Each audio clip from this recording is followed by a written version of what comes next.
And it's good na in every sa lahat ng daan mo through your career, kasama mo yung parents mo guiding you Yes.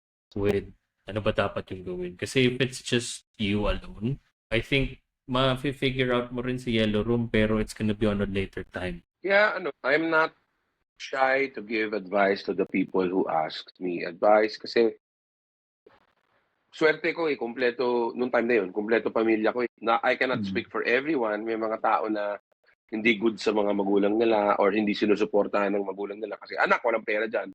Mm-mm. Kaya naman ko may mga banda o may mga tao na who needs advice regarding sa music. Nag-advise ako, I support them.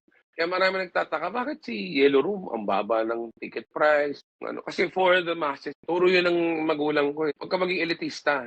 Isipin ng mga tao, hindi ka nila makaka-relate, hindi sila makaka-relate sa'yo. Alam naman ng Mm. tao kung anong klaseng tao ka talaga.